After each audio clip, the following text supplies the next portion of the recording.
Okay, so first of all, put phones away.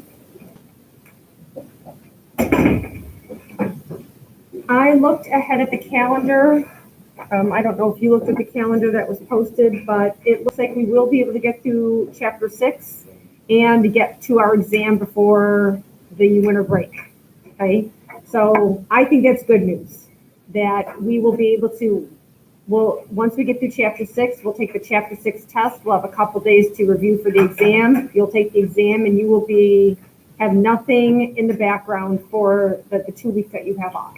Okay, like I said, I think that's good news.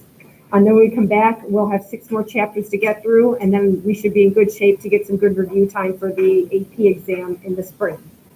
So let's just dive right into chapter 6 here.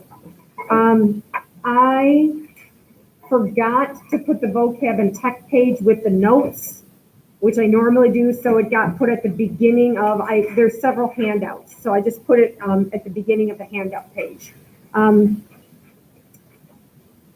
lot of vocab again, but I don't often test you on a lot of vocab.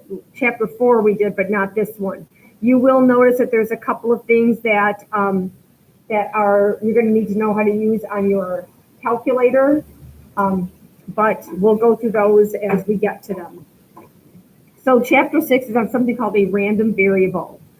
At the start of the year, we learned that data could be either categorical or quantitative, but then quantitative data can be separated into 2 different types called discrete or continuous.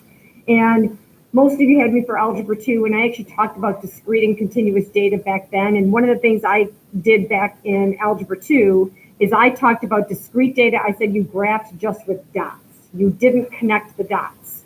And if it was continuous, you connected the dots.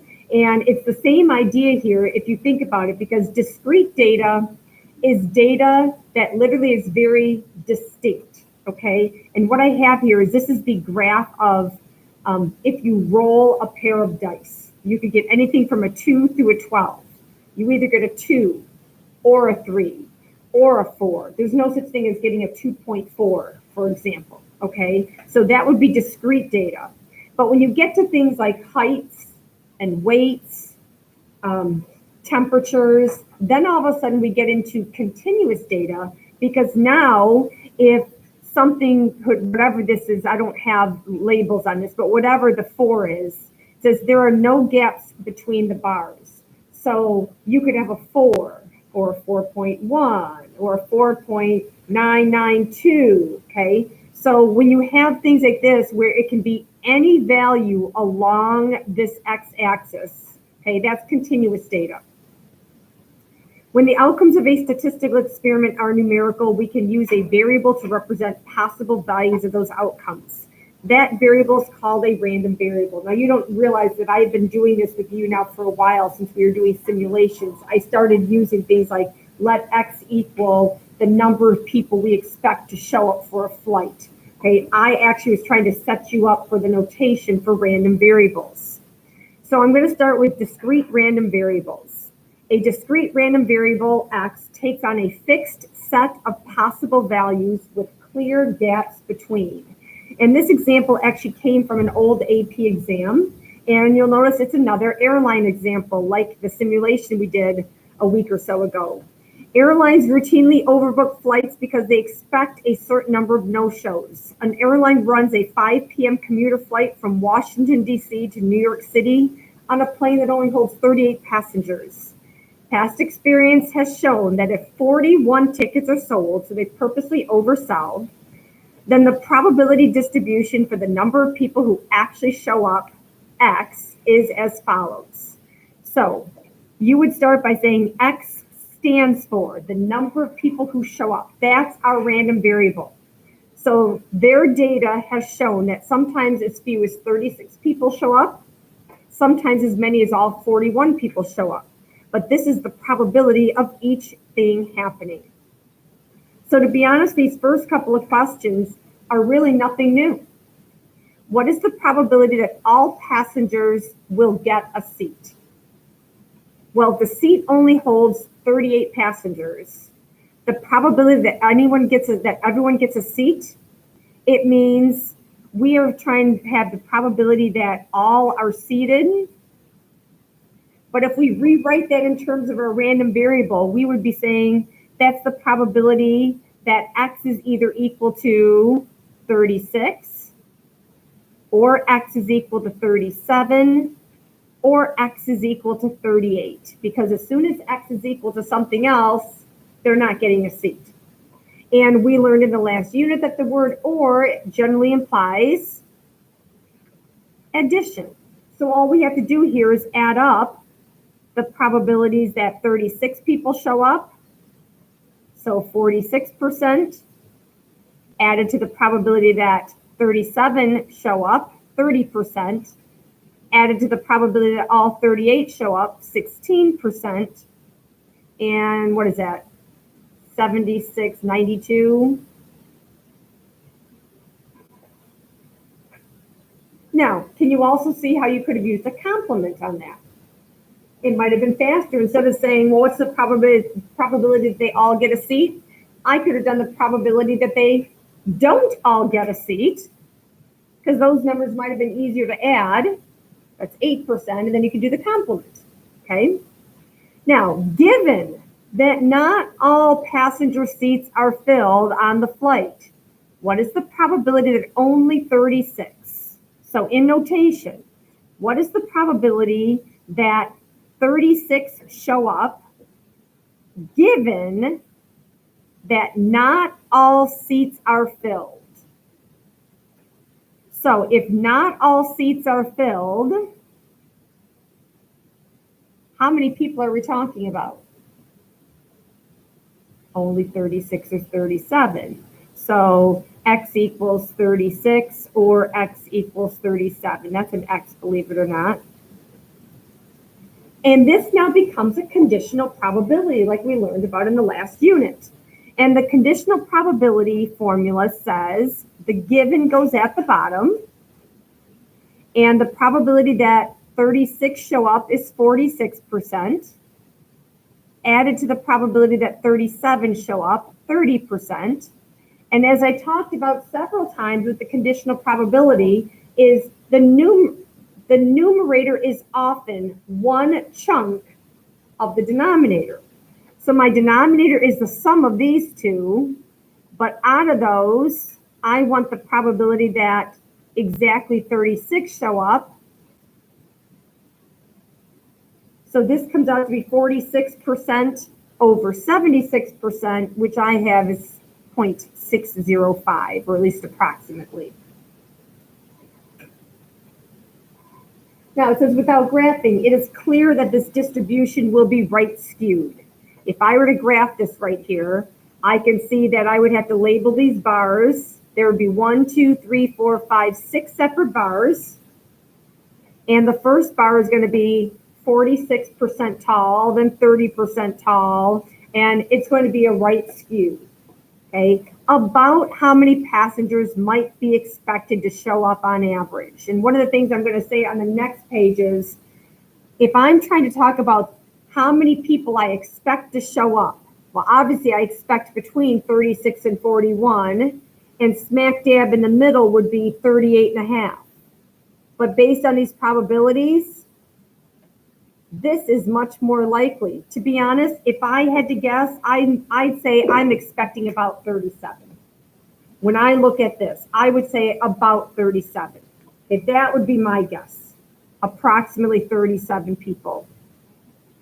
And that is nothing more than me looking at this saying that I know it can't be smack dab in the middle because of the probabilities are so much heavier here. So I'm just estimating somewhere around 37.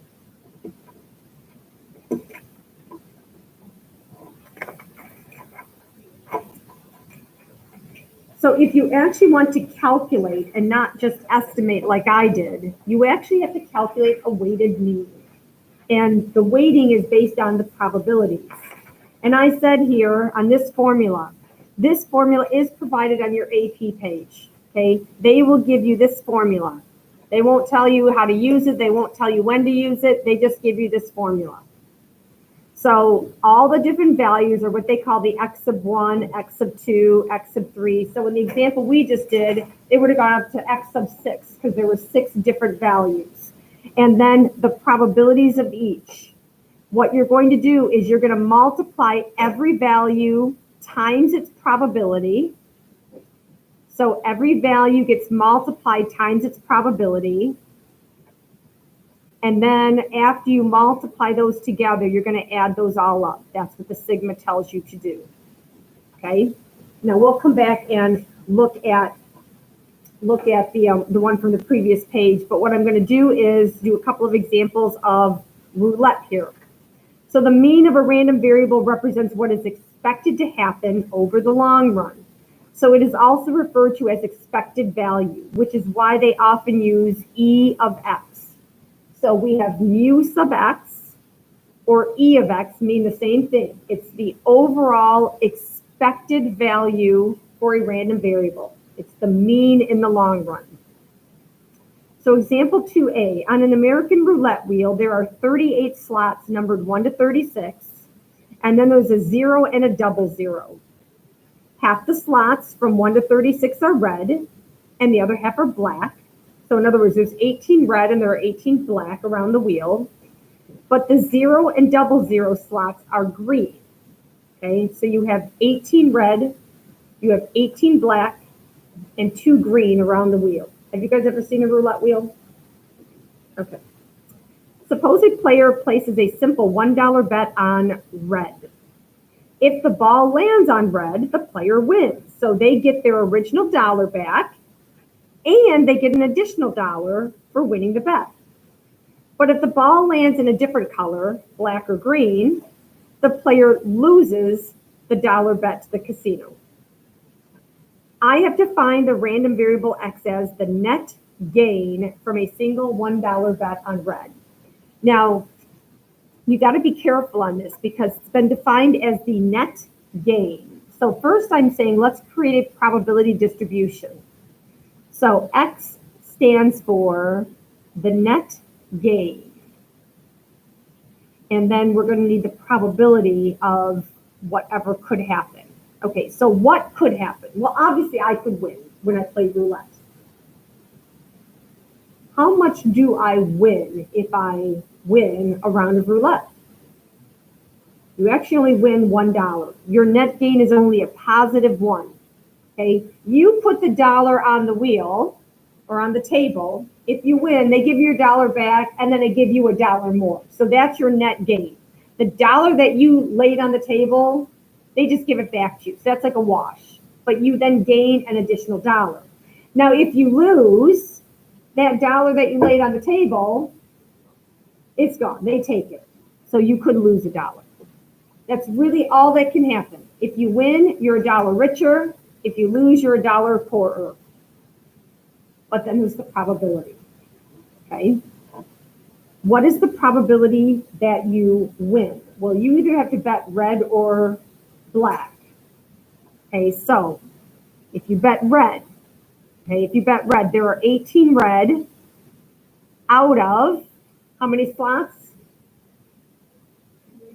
38.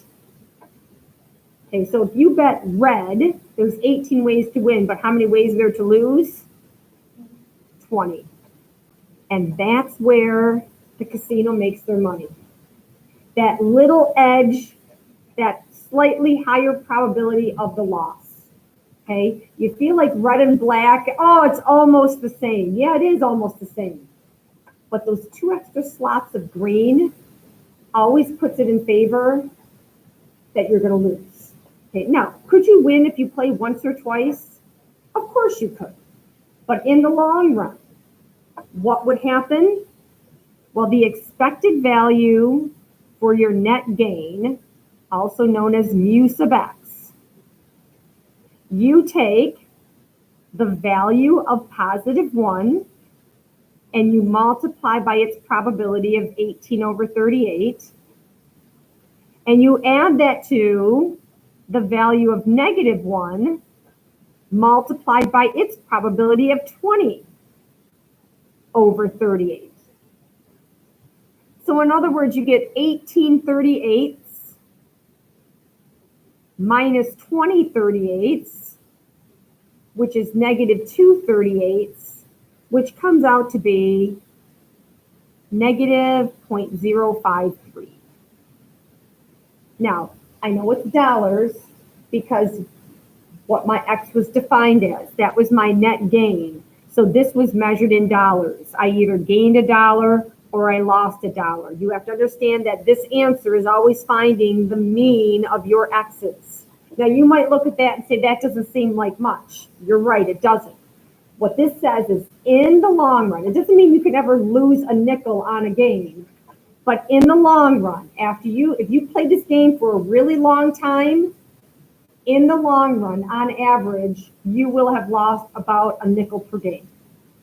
Okay, we know you can only gain or lose a solid dollar on any one game, but in the long run, if you keep playing, you will on average have lost a nickel per game. Okay. Another wager players can make in roulette is called a corner bet. For this bet, okay, they have this, have you ever seen this like board for roulette? Have you ever seen this? I don't know. I wasn't much, again, I don't gamble, but I was familiar with this. We had a little game when I was little. I just like spinning the wheel. But for this bet, a player places his chips on an intersection of 4 numbered squares. Okay, so for example, if you put your chip right there, you would win if a 4, 5, 7, or 8 came up. Okay, if you put your chip right there, you would win if 20, 21, 23, or 24 came up. Okay, if one of these numbers comes up on the wheel and the player bet $1, once again, the player would get his dollar back, but this time they get $8 more. Okay, otherwise the casino keeps the original dollar bet. All right, so now this time our probability distribution, and it says, by the way, note 0 and 00 are not part of the squares, but they still could result in a loss, of course, because when you spin the wheel, 0 or 00 can come up and they can never be part of your corner bet. So X, once again, is going to be the net gain measured in dollars. Now, how much could we win here? We could end up $8 richer. So we could end up with a positive 8. And if we lose, we only lose our $1. That sounds like a much better deal than the other one. But the probability of each thing. What is your probability of winning?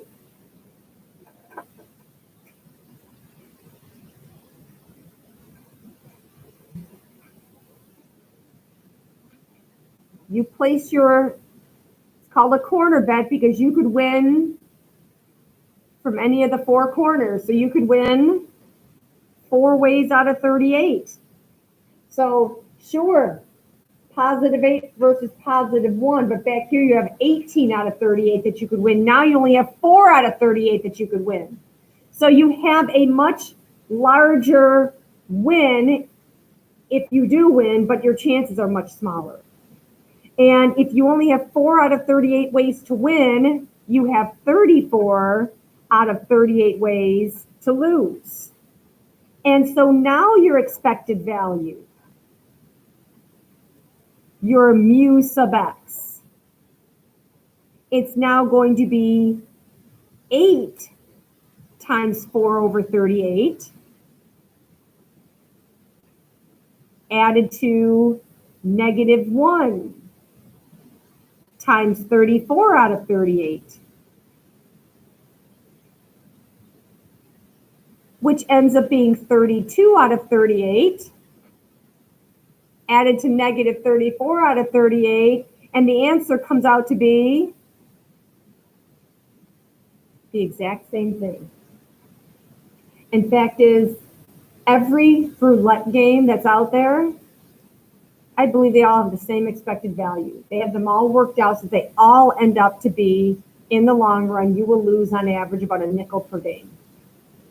Okay, so they do things like this where you can win a lot, but you don't have a high chance of that happening. Okay, And basically what happens is it's the standard deviation that changes, because standard deviation is the variation. This, I would guess, is going to have a higher standard deviation, because if you only play once or twice, you could win $8, you could win $16, so you could win big, or you could lose your dollar. Where this one, they're kind of closer together. So the standard deviation, my guess is this one, the standard deviation would be a little bit lower. Okay, there's not as much variation. You win $1, you lose $1. Okay. Now this says if someone actually played several games, we might calculate the person's average winnings and call it X bar. You should understand the difference between a little X bar and what we're calculating now is little X bar is one individual player,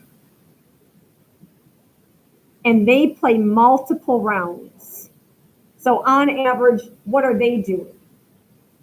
The large X, this is everyone. Okay, so this you have to picture, this is in the long run. Lots of people are playing, and they're playing multiple rounds. Okay, and that's why, again, you have to be really careful when people talk about, well, I went to the casino and I won.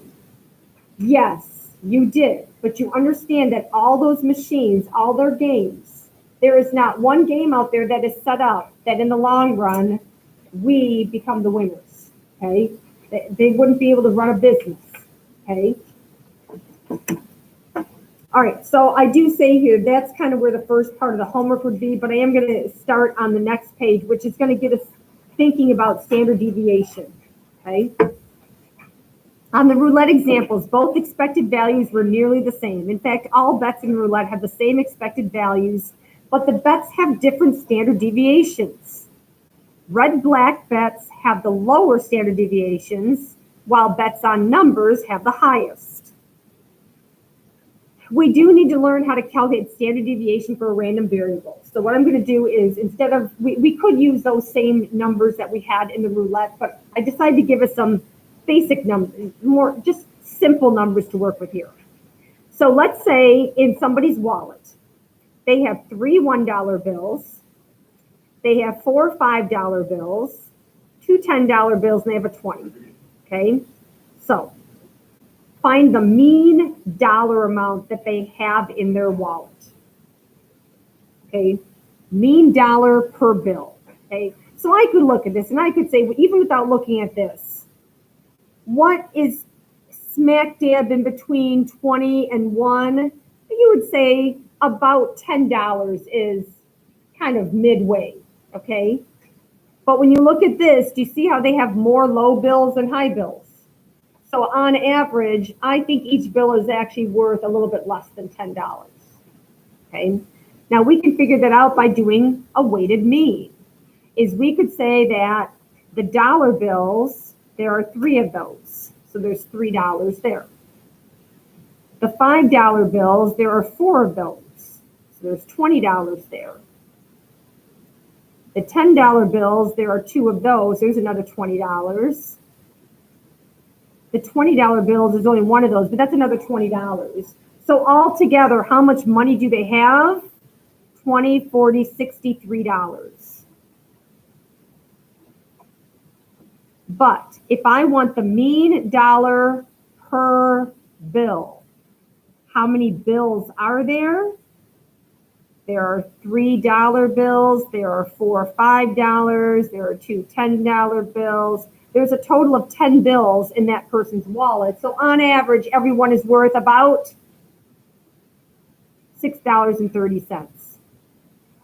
$6.30 per bill. That's on average, every bill is about that much. Now, of course, you wouldn't feel like that if you lost the $20 bill, you'd be much more hurt than if you just lost a dollar bill. I get that. But it gave us some easy numbers to work with.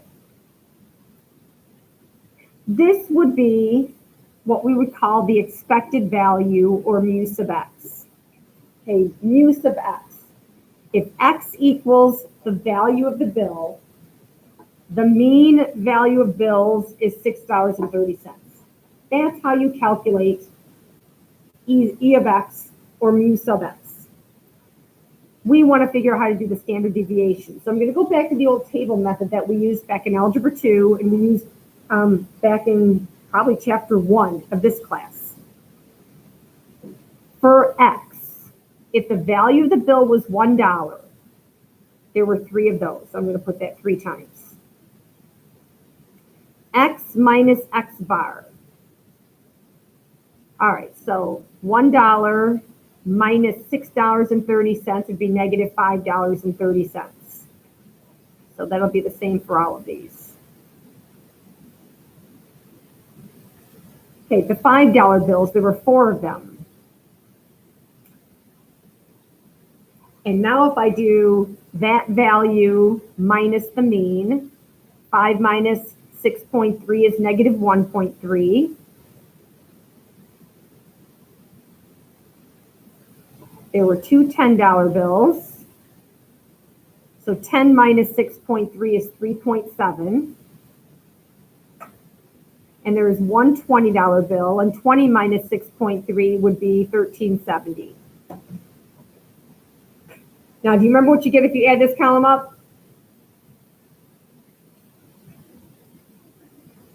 You should get a big fat 0 every time, okay? Because what we did was we were calculating distance from the mean. Well, that's what a mean does, is it balances you between there has to be equal negative and equal positive, okay? So this column would always add to 0, and that's why we said let's square things and get rid of those negative signs. So these squared into 28.09. The 1.3s square into 1.69. 3/7 squares into 13.69.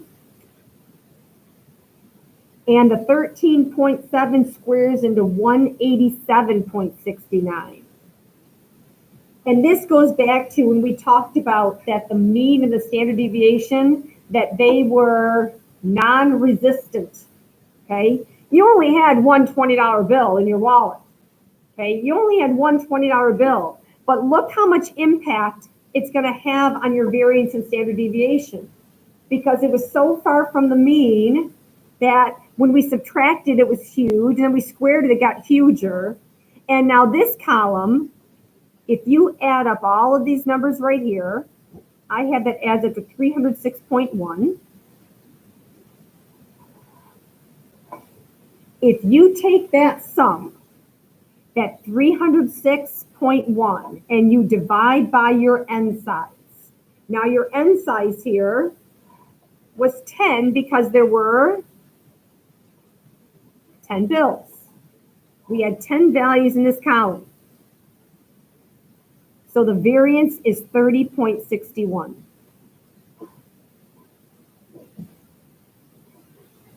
That's your variance. Your standard deviation, if you remember, is what you get if you take the square root of your variance, which is about 5.53. And your standard deviation is always in the same units as whatever it was you were measuring. Our x was measuring the value of the bill. So your standard deviation is measuring, on average, how far away from the mean are we?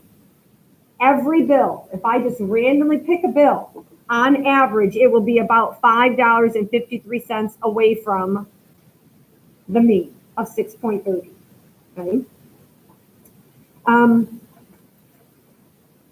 We will go back tomorrow then, and I will show you how to use your calculator.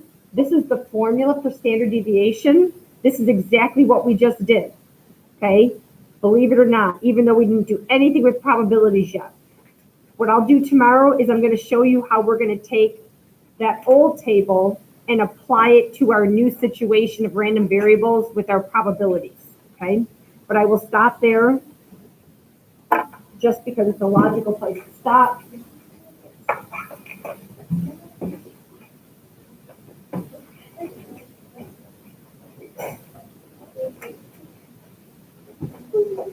Also,